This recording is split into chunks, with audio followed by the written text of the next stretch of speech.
অন্ততপক্ষে পাশাপাশি বসছে, সামনাসামনি বসছে, আলাপ হয়েছে, ফলাফল যাই হোক না কেন বসছে, এটাই একটা ভালো ফল। তবে সামনে যেহেতু নির্বাচন, সেই নির্বাচনকে সামনে রেখে এখন সারা দেশে একটা কিন্তু উত্তাপ চলছে। মানুষ সুন্দরভাবে ভোট হবে, নির্বাচন হবে, সুষ্ঠুভাবে নির্বাচন অনুষ্ঠিত হবে, সেটাই প্রত্যাশা করে। সেই প্রত্যাশার একটা প্রতিফলন এখানে। যেমন বিশেষ করে জাতীয় পার্টি নয়, জাতীয় পার্টি তো আমরা সবসময় একটা ইতিবাচক রাজনীতি আমরা সবসময় জোট ফর্ম করেছি। আমরা আমাদেরও একটা জোট আছে, জাতীয় আমরা না, শুধু এটাই ছিল কথায় নিয়ে, মানে 67,000 সংলাপ শুরু, ওই পরিস্থিতি মোকাবেলা করে আজকে আমরা কিন্তু এই ধাপে ধাপে সহনশীল রাজনীতির মধ্য দিয়ে আজকে আবারও ফিরবো সুনীল আপনার কাছে। আপনি আমি মনে হয় প্রশ্নের সমস্ত উত্তরটা দিতে পেরেছেন, আরো আসবে নিশ্চয়ই। শালাপা, এই যে বর্তমান রাজনীতির প্রেক্ষাপট কিছুটা তুলে ধরেছেন, যে সংলাপ শুরু হলো, এটিকে রাজনীতির সুবাতাস বলছে অনেক গণমাধ্যম, উনিও বলেছেন। আপনি সেই সংলাপটি হলো জাতীয় ঐক্য ফ্রন্টের সাথে, যেখানে আপনার দলও প্রতিনিধিত্ব করেছে, আপনি কিভাবে দেখেন সেটাকে? ধন্যবাদ জানাচ্ছি জয়যাত্রা চ্যানেলকে এবং এই নেপথ্যে যারা কাজ করছে কলাকুশলী সবাইকে, এবং আমার সামনে যারা টিভিতে দর্শকরা দেখছেন সকলকে আমি ধন্যবাদ জানাচ্ছি এবং শুভেচ্ছা জানাচ্ছি। আর ধন্যবাদ জানাচ্ছি চ্যানেলকে যে আমাকে আজকে কিছু বলার সুযোগ করে দেওয়ার জন্য।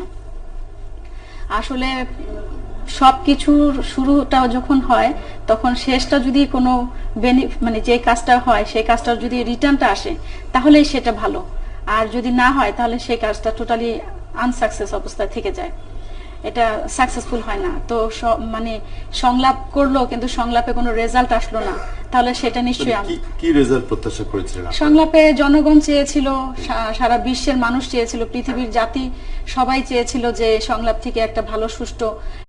I thought AliExpress was a scam until I tried it for myself and I got 3 items for only 99 cents. New users who download the AliExpress app through this video get up to আমি জানি না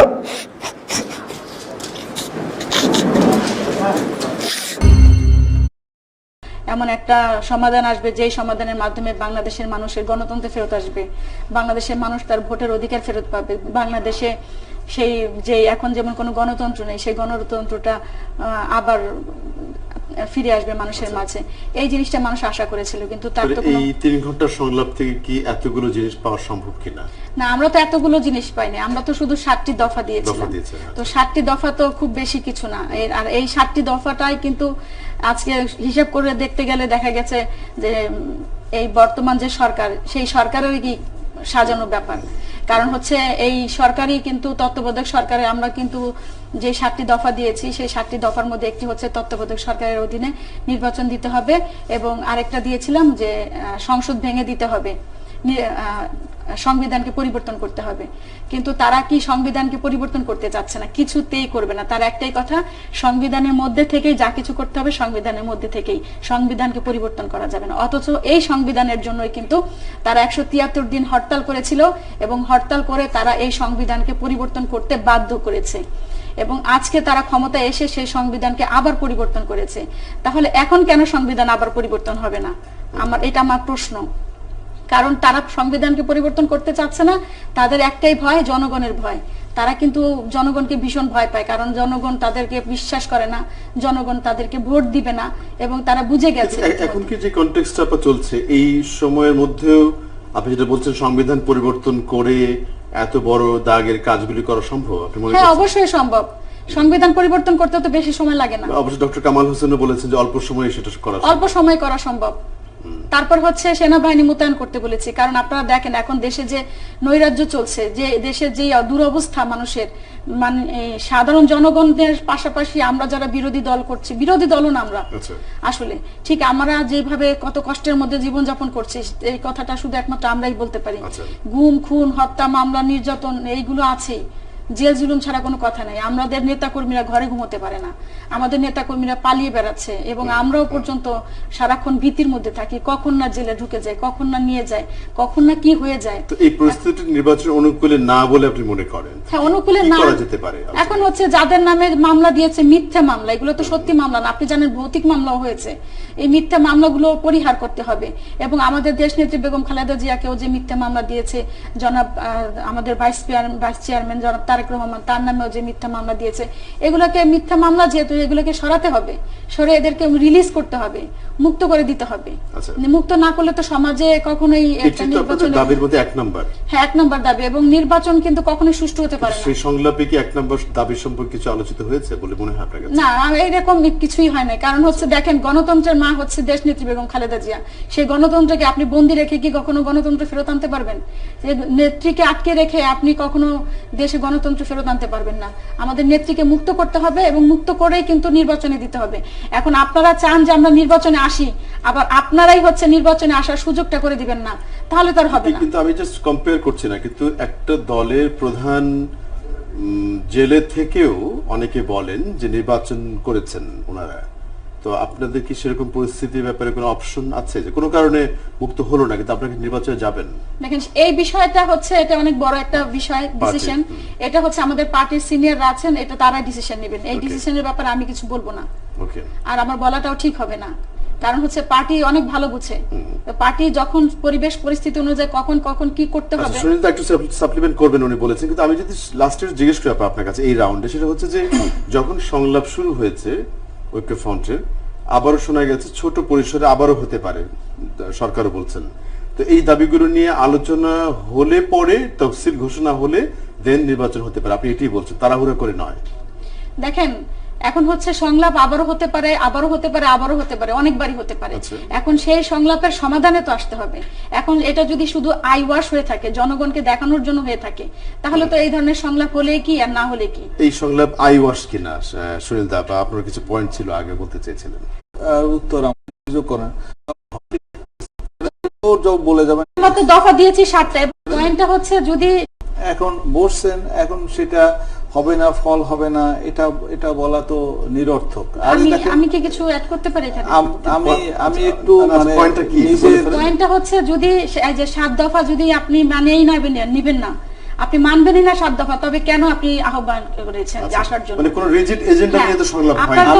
আমরা তো দফা দিয়েছি 7টা, এবং আমরা যদি সংলাপে বসে আমরা 7টা দফা নিয়ে কথা বলছি। আমি সাধারণত আমি কথার মধ্যে ঢুকি না, ঠিক আছে, আমি আর ঢোকাটাও আমি পছন্দ করি না, কারণ এটা আমি আপনি যতদূর বলে যাবেন, আমি কখনো বলছেন যে পয়েন্ট আসলে আমি যাব ওপেন মন নিয়ে সংলাপে বসা উচিত, সেটা ওপেন মন, হ্যাঁ, খোলা মন নিয়ে বসা উচিত। আমি বলছি এইটা যে আপনি 7টা দফা ওনাদের মতো যে মানবে না সেই ব্যাপারে ওনাদের মতো বলছে, বরং মাননীয় প্রধানমন্ত্রী তার উন্নয়নের বর্ণনা দিয়ে গেছেন, ওনারা শুনে চলে আসছেন। এটা তো জানা কথা উচিত ছিল। এখন সেই ব্যাপারে আমাদের পার্টির চেয়ারম্যান হোসেন মোহাম্মদ এরশাদ উনি কিন্তু আগেই বলে আসছিলেন যে 7 দফা যেটা দিয়েছে এইটা নিয়ে যদি আলোচনা বসা হয়, এই যে কেন এই জন্য কিন্তু গণতান্ত্রিক অধিকার কিভাবে সেই হয়েছে অবস্থান থেকে পরের যে বিচারপতি পরের যে তত্ত্বাবধায়ক সরকার, সেও তার মানে অর্থাৎ 1996 সালে যে নির্বাচন হয়েছিল, ওটা বিচারপতি শেলির অধীনে যে হাবিবুর রহমান শেলি, ওনার নেতৃত্বে যে ইয়েটা হয়েছে, তখনও কিন্তু এরশাদ সাহেব জেল থেকে নির্বাচন করছে, এবং এরশাদ সাহেব যে জেল থেকে 5টি আসনে নির্বাচিত হয়েছেন, দুইবারই জেল, যেভাবে আছে সেটা তাদের ব্যাপার, তারা কিভাবে ফেস করবে। আমরা যেটা বলে আসছি যে নির্বাচন যেহেতু তত্ত্বাবধায়ক সরকার ব্যবস্থাকে আমরা কখনো ভালোভাবে গ্রহণ করিনি, এবং এটাকে যেভাবে আছে সেইভাবে নির্বাচন হবে। তাহলে সেক্ষেত্রে ধরেন সরকার যেভাবে আছে, সরকারও সেইটা বলছে, সেখানে আমাদের সাথে কিন্তু হওয়ার নিশ্চয়তা থাকতে হবে। এই বিষয়ে জোর যাচ্ছে তার মূল করতে যাচ্ছি, জোর যাচ্ছে তার মূল এজেন্ডা কি? যেমনটি বিএনপি বা ঐক্যযুক্ত ফ্রন্ট 7 দফা তুলে ধরেছে, আপনাদের তেমন কোন দফা আছে কিনা? আমরা আলোচনা করতে যাচ্ছি সুষ্ঠু অবাধ সুষ্ঠু যিনি প্রশ্ন করছেন, সুন্দর প্রশ্ন, আমি তাকে প্রশ্ন যিনি রনি প্রশ্ন করেছেন চৌধুরী, তাকে রাজশাহী থেকে। ধন্যবাদ যায় বলেন সেখানে তো সংলাপ হয় খোলা মনে বলতে পারবেন? ফোন প্রশ্ন আছে? আচ্ছা, সংযোগটি চলে গেছে, আবার চেষ্টা করুন। আমি ফিরে আসি আপনার কাছে। আবার যেই দুটো কথা এসেছে যে একেবারে সংলাপ হয় খোলা মন নিয়ে, দফা এজেন্ডা বেশি কার্যকর হয় না। অনেকে বলছেন যে এই সংলাপ থেকে এতগুলি জিনিস অর্জিত হয় না, আর বাংলাদেশের তত্ত্বাবধায়ক সরকারের কিছু ডিমেরিটস যেগুলো খারাপ ফলাফল এনেছিল কিছু কিছু দলের জন্য, সেগুলো বলেছেন। আপনার নিশ্চয়ই কিছু মতামত আছে ব্যাপারে। ধন্যবাদ। ব্যাপার হচ্ছে যে এজেন্ডা আমরা 7টা দফা নিয়েছি, এটা কেন? এটার পেছনে কারণ আছে। এটার পেছনে একটাই কারণ, যতগুলোই ঘুরে দেখেন সব কথার পেছনে একটাই, সেটা হচ্ছে গণতন্ত্র। গণতন্ত্রের জন্যই সবকিছু। আর হচ্ছে যে মিথ্যে মামলাগুলো যে দিয়েছে, মামলাগুলো তো তুলে নিতেই হবে। এটা তো দফার মধ্যে থাকলে কি না থাকলে কি, এগুলো কি সব সরকারই করেছিল যখন এটা সুযোগ সরকার পেয়েছে? করেছে। হ্যাঁ, সরকার, না, সব সরকারই তাদের আমলে করেছিল। তত্ত্বাবধায়ক সরকারের আমলে এই মামলা সবার মধ্যেই ছিল। এই যে ছোট দেশনেত্রী গোল্ডের বেগম খালেদা জিয়া, গোল্ডের স্মারক পিস্তলের জন্য মামলা আমি হয়েছে। আসতেছি, দেশনেত্রী বেগম খালেদা জিয়া এবং হচ্ছে এখন বর্তমান যে প্রেসিডেন্ট চেয়ারপারসন বিএনপি আওয়ামী লীগের যে সভানেত্রী, এরা দুজনের নামে কিন্তু মামলা ছিল, কিন্তু এরা ক্ষমতায় এসে জাদুর কাঠির মতো তাদের মামলাগুলো একদিনের মধ্যে গায়েব করে ফেললো, আর আমাদের মামলাগুলো রয়ে গেছে। এবং এসে তারা আবারও মামলা দিয়েছে, একের পর এক মামলা দিচ্ছে, যে ভৌতিক মামলার কথা কিছুক্ষণ আগে বললাম, এভাবে তারা মামলা দিয়ে যাচ্ছে। তো এই মামলাগুলো যদি দিয়ে থাকে তাহলে আমাদের নির্বাচনে যাওয়ার সুযোগটা কোথায়? সেই তাহলে তো একতরফা ভাবে নির্বাচন হবে। একতরফা হলে কি গণতন্ত্র থাকে এখানে? কোনো গণতন্ত্রের কথা কিছুক্ষণ আগে বললাম, এভাবে তারা মামলা দিয়ে যাচ্ছে। তো এই মামলাগুলো যদি দিয়ে থাকে তাহলে আমাদের নির্বাচনে যাওয়ার সুযোগটা কোথায়? সেই তাহলে তো একতরফা ভাবে নির্বাচন হবে। একতরফা হলে কি গণতন্ত্র থাকে এখানে? কোনো গণতন্ত্র থাকে না। তারপরে আপনি দেখেন যে এখানে আমরা বলেছি যে ইভিএম মেশিনের কথা, ইভিএম মেশিনটা ব্যবহার করার এটা জনগণ চাচ্ছে না, ইভিএম নিয়ে কিন্তু এখন আর কেউই অত আগ্রহ দেখাচ্ছে না, কিন্তু এটা নিয়ে কথা হচ্ছে না। তাই কারণ নিয়মই একটা জিনিস যখন সামনে আসে তখন মানুষ ওটাকে নিয়ে ভাবে, কিন্তু পরবর্তীতে যখন আরেকটা জিনিস সামনে চলে আসে তখন কিন্তু ওই ইম্পর্টেন্ট যে গুরুত্বটা ওটা কিন্তু ঢাকা পড়ে যায়। ঠিক তেমনি ভাবে ইভিএম মেশিনটা এই যে এখন এত কিছুর কারণে ওইটা ঢেকে পড়ে গেছে, কিন্তু ঢাকা পড়ে গেল। এই ইভিএম মেশিনটা তো খুব গুরুত্বপূর্ণ একটা বিষয়। এখানে আপনি ভোট দিবেন ধানের শীষকে, কিন্তু ভোটটা গিয়ে পড়বে নৌকায়, এরকম সিস্টেম আছে। ওখানে কিছু ডিভাইস আছে, ডিভাইসের কারণে ভুল ক্রমে সবই নৌকায় যেতে পারে কেন? হ্যাঁ, সবগুলো ওখানে ভুলে তো ডিভাইস ধানের আছে। শীষ আসতে পারে না, ধানের শীষ আসবে না, এখানে ডিভাইস আছে। আমি লন্ডন থেকে লন্ডনে ওইভাবে কি তৈরি করা এটি? হ্যাঁ, আমি লন্ডনে গিয়েছিলাম, সেখানে আমি অ্যামনেস্টি ইন্টারন্যাশনালে অ্যামনেস্টি প্রোগ্রামে লন্ডনে গিয়েছিলাম। অ্যামনেস্টি প্রোগ্রামে গিয়েছিলাম লন্ডনে। আচ্ছা। তো সেখানে আমি ওখানে ভোটিং করেছিলাম, ভোট দিয়েছিলাম, কিন্তু আমি নিজে প্রমাণ, আমি ভোট দিচ্ছি এক জায়গায় কিন্তু চলে গেছে আরেক জায়গায়। তার মানে এই ভুল লন্ডনেও হয়েছে? হ্যাঁ, সব জায়গায় হচ্ছে, এবং এটা নিয়ে কিন্তু সব দেশেই এখন ভারতও চাচ্ছে যে ইভিএম মেশিন যেন ব্যবহার না করা হয়। তো এটার পক্ষে কিন্তু কেউ না। তো আপনি কেন চাচ্ছেন এটার পক্ষে? আর আপনারা বলতেছেন সীমিত কয়েকটা জায়গায় আমরা ব্যবহার করবো, কেন? আমি যেটা একটু প্রশ্ন করেছিলাম আপা, যে ভুল ক্রমে ভোটগুলো নৌকায় চলে যেতে পারে কেন? ভুল ক্রমে আপনাদের দলে কেন আসতে পারে? এটা হ্যাক করা যায়, ডিভাইস আছে। এখন সরকার ক্ষমতায় যেহেতু, সরকার এটা করবে। আচ্ছা, এটা 100% সরকার করবে। তা নাহলে সরকারের এত কি মাথা ব্যথা যে ইভিএম মেশিন ব্যবহার করতে হবে? যেখানে ব্যালট পেপার ব্যবহার করা হচ্ছে সেখানে কেন সে এটা ব্যবহার করতে যাচ্ছে? এবং দেখেন একটা জিনিস, তারা বলতে চাচ্ছে নির্দিষ্ট কিছু জায়গায় আমরা ব্যবহার করব। কেন? নির্দিষ্ট কিছু জায়গায় যে যতগুলো ভোট তাদের দরকার জিতার জন্য, অতগুলো তারা ভোট যেন পায়, এই কারণে তারা এটা ব্যবহার করতে চাচ্ছে। এবং এটা ব্যবহার করতে দেওয়া হবে না। এটা যদি ব্যবহার করা হয় তাহলে এটা গণতন্ত্রের বাইরে চলে যাচ্ছে, কারণ এটা তাদের পক্ষে চলে যাচ্ছে। তারপর আপনারা দেখেন, আমরা চাচ্ছি যে একটি নিরপেক্ষ সংবিধান, একটা নিরপেক্ষ নির্বাচন দেওয়ার জন্য এবং তত্ত্বাবধায়ক সরকারের অধীনে নির্বাচন দেওয়ার জন্য। এটা দিতে মাথা ব্যথা কেন? এই সরকার তো বলে জনগণ তাদের জনপ্রিয়তা অনেক, আকাশ কুসুম জনপ্রিয়তা তাদের, জনগণ তাদেরকে ভোট দিবে, ভালোবাসে। তাহলে এত ভয় কেন? তারা এইভাবে দেখ, একটা নির্বাচন দেখ, তারপরে তাদের জনপ্রিয়তার কারণে তারা আবার ক্ষমতায় আসুক, কিন্তু তারা ভয় পাচ্ছে কেন? আর আমরা তো অন্যায় কিছু দাবি করিনি, আমরা চেয়েছি সংবিধানটা পরিবর্তন হোক। সংবিধান পরিবর্তন করে কি চাইছেন সেখানে? আমরা সংবিধান যখন পরিবর্তন হবে তখনই তো নিরপেক্ষ নির্বাচন হবে, এটা সম্ভব। এছাড়া এই সংবিধান আপনি ক্ষমতা বহাল রাখবেন। এখন তো সংসদ নেই। না, আপনি সংসদ বহাল রাখবেন, আপনারা ক্ষমতায় থাকবেন, এবং এটাও যে ওখানে মন্ত্রী মিনিস্টাররা যারা থাকবেন প্রত্যেকে তাদের ক্ষমতায় বহাল থাকবে। আচ্ছা। তো বহাল থেকে তো কখনো আপনারা নির্বাচন করতে পারবেন না, এবং এই সরকারের পুলিশ আইন প্রশাসন বলেন যা বলেন সবকিছু এই সরকারের হাতে। সবকিছু তোমার হাতে থাকবে, তুমি কাঠি যেভাবে নাড়াবা সেভাবেই তো হবে, তাহলে তো আর কারো কোনো করার কিছু থাকে না। আর আরেকটা ব্যাপার যে ভাইয়া যে কিছুক্ষণ আগে বললো যে আমরা তো জেনে শুনেই বিষ করেছি পান, তো আমরা জেনে শুনে বিষ পান করিনি। আমরা আসলে ব্যাপারটা হয়েছে যে আমরা ওখানে একটা আশা নিয়ে গিয়েছি, এই জাতীয় ঐক্যফ্রন্ট একটা আশা নিয়ে গেছে, যদি শেখ হাসিনার মন গলে, যদি জনগণের কথা সে চিন্তা করে, যদি জনগণের একটা ভোটের অধিকার ফেরত পায়, যদি এই কারণে তার মন গলতেও পারে, নরম হতেও পারে, এই আশাবাদ নিয়ে আশা নিয়ে গিয়েছি, কারণ আশাই বুক বাঁধে বাসা।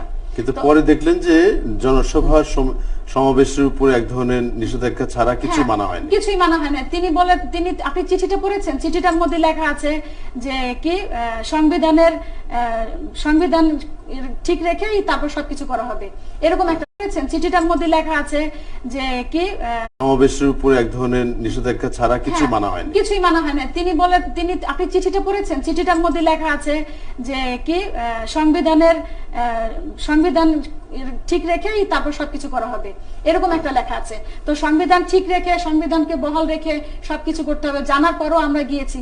তারপরও কেন গিয়েছি? একটা আশা নিয়ে যে হয়তোবা জনগণের স্বার্থে শেখ হাসিনা এটা মেনে নিবে এবং নির্দলীয় সরকারের অধীনে, নিরপেক্ষ সরকারের অধীনে নির্বাচন দিবে, এবং সে তত্ত্বাবধায়ক সরকারের অধীনে নির্বাচন দেওয়ার জন্য সে সংসদ ভেঙে দিবে, বা যেই সমস্ত দাবিগুলো আমরা করেছি সেই দাবিগুলো জনগণের জন্য করেছি। এটা জনগণের দাবি, এটা আমাদের আপনার দাবি, কাছে একটা জনগণের প্রশ্ন স্বার্থে। একজন দর্শকের, তিনি জানতে চাচ্ছেন যে সংলাপ হওয়ার পরেও আপনার দলের মহাসচিব বা আপনার দলের পক্ষ থেকে তেমন কোনো রিয়াকশন পাওয়া যায়নি কেন? ওনাদেরকে খুব এক ধরনের প্রেস কনফারেন্স যেটা করা এখন হয়েছে, রিয়াকশন কি? রিয়াকশন তো আমরা তো বলেছি যে আমরা এই সংলাপে আমরা খুশি না, কারণ এই সংলাপে আমাদের কোনো উত্তরটা খুবই ছোট, আমরা সন্তুষ্ট নই। কিন্তু কেন? আমরা সন্তুষ্ট নই। আমরা যে আশা নিয়ে গিয়েছিলাম সেই আশাগুলো পূরণ হয় নাই, কারণ এই সরকার কথা একটাই, সবকিছু মানে তালগাছটা আমার। এখন এই সরকার বলে দিচ্ছে যে আমি সংবিধান পরিবর্তন করব না, আমি ইভিএম মেশিন রাখবো, আমি তোমাদের মামলা উঠাবো না, আমি প্রশাসন দিব না, আমি সেনাবাহিনী দিব না, আমি সবকিছু করব না, কিন্তু এই সংবিধানে আমি ডাকলাম তোমাদেরকে, তাহলে কোনো বেনিফিট হলো না। তাহলে এখানে কি বলবে? কারণ এই সরকার তো বরাবরই মানে সেম না, তাদের একই ব্যবহার। এটা তো জানার পরও আমরা গেছি আশা নিয়ে, কিন্তু কোনো ফল হয় নাই। তো ফল হয় নাই, তো সেখানে কি আমরা প্রতিক্রিয়া দেখাবো? এই সরকারের কাছে এর থেকে ভালো কিছু তো আশা করা যায় না। কিন্তু আপনি একটা পর্যায়ে বলেছিলেন যে এটি আই ওয়াশ মনে হচ্ছে আপনার। হ্যাঁ, আই ওয়াশ তো, কারণ হচ্ছে তারা চাচ্ছে এই সরকার কেন বসছে, আমার এখন মনে হচ্ছে সেটা হচ্ছে যেন এই জাতীয় ঐক্য ফ্রন্ট যেন সামনে কোনো স্টেপ না নেয়, বা তারা কোনো আন্দোলন সংগ্রামে না জড়ায় পড়ে, এই কারণে হয়তো বা তাদেরকে এদেরকে ওখান থেকে ফিরিয়ে রাখা, বা তারা যেন ওই কার্যকলাপ থেকে একটু দূরে থাকে, বা নিশ্চয়ই এখানে সংলাপে একটা সমাধান আমরা পাবো কেন আমরা ওই পথে যাব, এই কারণে হয়তো তাদেরকে সরিয়ে রাখা হয়েছে। এবং সামনেও যতবার এরকম ভাবে সংলাপ হবে, সেই প্রত্যেকটা সংলাপে আমার মনে হয় যে ঘটনা এগুলোই দাঁড়াবে। কিন্তু তারপরেও হয়তো আমরা আশা করব দেশ নেত্রী বেগম খালেদা জিয়া যেমন মানুষের জন্য কাজ করে, মানুষকে ভালোবাসে এবং গণতন্ত্রের জন্য আজকে তিনি জেল খাটতেছে, ঠিক তেমনি শেখ হাসিনা উনি নিশ্চয়ই হয়তোবা ওনার মন বলবে, এবং উনি হয়তোবা আমাদের কথা মেনে নেবেন, এবং জনগণের স্বার্থে উনি সংবিধান পরিবর্তন করবেন, এবং জনগণের স্বার্থে জনগণের জন্য কথা বলে জনগণের ভোটের অধিকার ফিরিয়ে দিবেন, এটা আমরা আশা করি। আমরা এই আলোচনায় কন্টিনিউ করবো। সুনীল, আপনি তখন বলবেন। ছিলাম সেখানে দর্শক, আজকের সংলাপে আমাদের সাথে আজকে দুজন রাজনীতিবিদ আছেন। জাতীয় পার্টির প্রেসিডেন্ট সদস্য সুনীল শুভ রায় আছেন, এবং জাসাসের ভাইস প্রেসিডেন্ট শায়লা আপা আছেন। আমরা যে আলোচনায় ছিলাম সেখানে দাদা আপনি একটা পর্যায়ে বলেছেন যে শুরুটাই করেছি যে এগুলো দেখবো আদালতের রায়টা সাংবিধানিক। আগেই মনে হয়েছিল যে এই অপারেশন সফল হয়েছে, রোগীকে বাঁচানো গেল না। অনেকটা ওনার কথা আপনার দলের চেয়ারপারসন বলেছিলেন যে তার আগেই মনে হয়েছিল যে এই সংলাপ থেকে রেজাল্ট আসবে না। হ্যাঁ, এটা সংলাপ এর আগেই উনি কিন্তু এই কথাটা বলে ফেলছেন। এখন বলছেন যে দেখেন দুই পক্ষ এটা সাংবিধানিক প্রশ্ন আছে। সরকারকে যদি এই 7 দফা মানতে হয় তাহলে অনেক কিছু ওলট পালট হয়ে যাবে। এখন আচরণ করে না, সেখানে আপনার নিজে বাতিল করে তারা বাংলাদেশের মানুষ উন্নয়ন কাকে বলে তাই অনেকে চিনতে লোকাল পারছে। এক্সপার্টরা এটিকে রিয়েল প্রশাসনের বিকেন্দ্রীকরণ হয়েছে।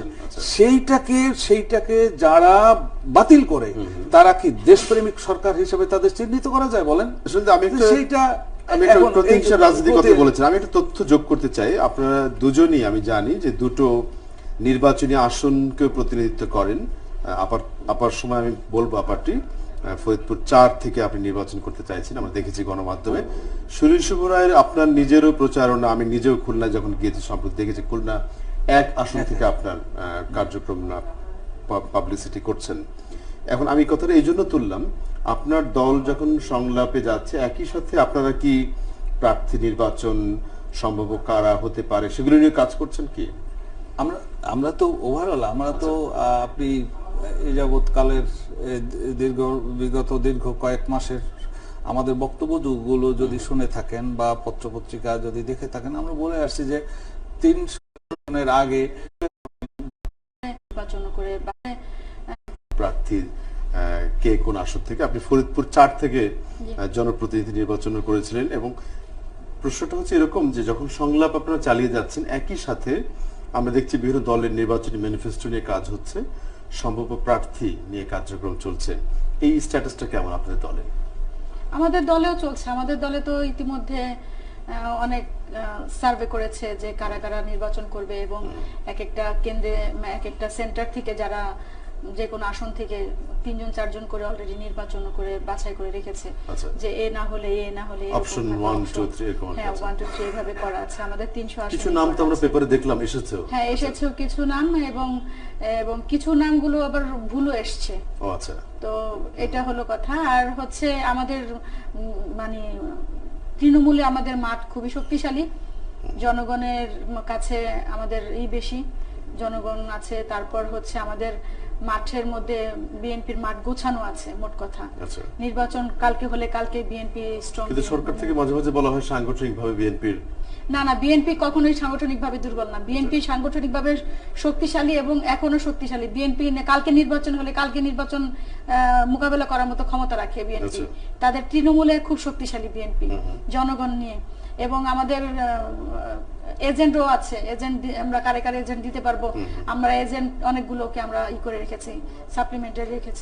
আমার প্রশ্নটা ছিল আপনারা সংলাপে যে দাবি দাওয়াগুলো তুলে ধরছেন অর্জিত হচ্ছে কি হচ্ছে না, তার পাশাপাশি নির্বাচনী আসনেও আপনি নিজেও কি সুনীলদার মতো প্রচার প্রপাগান্ডা আপনারা তুলে ধরছেন? আমি তো এই যে গত সপ্তাহে এলাকা থেকে আসলাম। ওকে। তো আমি সপ্তাহে মানুষের সেন্টিমেন্টটা কি দেখলেন সেখানে? প্রত্যেকটা মানুষ এখন একটা রিকশাওয়ালা পর্যন্ত চাচ্ছে যে খুব এইভাবে কথা বলে, মানে এখন শিক্ষিত মতো কথা বলে প্রত্যেকটা মানুষ। অশিক্ষিত মানুষও যারা লেখাপড়া কম জানে, লেখাপড়া করেই নাই, তারাও কিন্তু এখন মোটামুটি ওইভাবে কথা বলে যে না, নির্দলীয় সরকারের অধীনে নিরপেক্ষ সরকারের অধীনে নির্বাচন দিতে হবে, সংসদ ভেঙে দিতে হবে, সংবিধান পরিবর্তন করতে হবে। এইভাবে তারা খুব ফোর্সলি বলে। এটা কি আপনাকে দেখে আপনার পক্ষে বলছে না? না এটা আমাকেই না বলছে, শুধু টিভিতে বলছে, রাস্তাঘাটে বলছে, বাসে চড়লে বাসের মধ্যে শুরু হচ্ছে, চার দোকানে শুরু হচ্ছে, এলাকার মধ্যে শুরু হচ্ছে। মানে প্রত্যেকটা মানুষ, একজন জমি নিয়ে চাষ করে যারা কৃষক, সেই কৃষক পর্যন্ত বলতেছে না এই সরকার এরকম করতেছে কেন, সে সংবিধান কেন পরিবর্তন করতে চায় না, তারা তো এই সংবিধান দিয়ে ক্ষমতায় আসছে। এই যে কথাগুলো তারা বলছে। তারপর তারা বলতেছে যে কেন তারা এতই যদি তাদের জনগণের প্রতি আস্থা থাকে, বিশ্বাস থাকে, ভোট পাবে, তাহলে কেন তারা করতে চাচ্ছে না? তাদের এত ভয় কিসের? কারণ তাদের তো ভরা নৌকা ডুবি হবে, এটা তো তারা জানে। এই কারণেই তারা এরকম সাহস নিতে পারছে না। এটা জনগণও বুঝে গেছে। কেন? মানে সরকারি দলেরও তো সমান সংখ্যক সাপোর্টারই আছে, কিন্তু এই যে বিরোধী দলকে যেভাবে দমন পীড়ন করছে, এটা কি মানুষের হৃদয়ে লাগছে না, সেন্টিমেন্টালে লাগছে না মানুষের? এই যে আমাদের দেশনেত্রী বেগম খালেদা জিয়া, এত বয়স্ক একজন মহিলা, তাকে দেখেন বিনা চিকিৎসা মেরে ফেলার মতন একটা অবস্থা। তার হাত পা বাঁকা হয়ে যাচ্ছে, সে হাঁটুতে দাঁড়াতে পারতেছে না, সে চোখে দেখতে পারতেছে না, হাসপাতালে আছে। কিন্তু যখন এই মানে পর্যাপ্ত চিকিৎসা হচ্ছে না বলে না যখন তত্ত্বাবধায়ক সরকার ছিল তখন কিন্তু শেখ হাসিনা তার নিজের ইচ্ছা মতন স্কয়ারে হাসপাতালে ট্রিটমেন্ট নিয়েছে। কিন্তু এখন কেন আমাদের দেশনেত্রী বেগম খালেদা জিয়া ট্রিটমেন্টের জন্য সে তার পছন্দ মতন সে চাচ্ছে যে আমি এখন অন্য জায়গায় ট্রিটমেন্ট নিব, তাহলে কেন তাকে দেওয়া হচ্ছে না? তাকে সেই পিজিতেই করতে হবে, ওখানেই করতে হবে, ওই ডাক্তার দিয়েই করতে হবে। একটা মানুষের রোগ কিন্তু অর্ধেক সারে তার নিজের শান্তিতে। কিন্তু এই পরিস্থিতিগুলি এখন নির্বাচনের যতটুকু সময় আছে আপনার কি মনে হয়েছে এত বড় এতগুলো ইস্যু অ্যাড্রেস করে নির্বাচনে যাওয়া কি সম্ভব আসলে? এগুলো আসলে এত বড় কিছু না, এত বড় নয়, এটা এত বড় কিছু না, এটা একদিনের ব্যাপার। ঠিক মতো কাজ করলে এটা একদিনের ব্যাপার, আর এখনো হাতে পর্যাপ্ত সময় আছে এগুলো ঠিক কিন্তু করার সুনীতা মতো। যেটা বলছেন এটা আইনগত ব্যাপার, জুডিশিয়াল ওনার মামলা, হ্যাঁ, তো এটা খুব বেশি সময়ের ব্যাপার না, কি করে সম্ভব? এটা খুবই তাড়াতাড়ি করে সম্ভব। এটা সব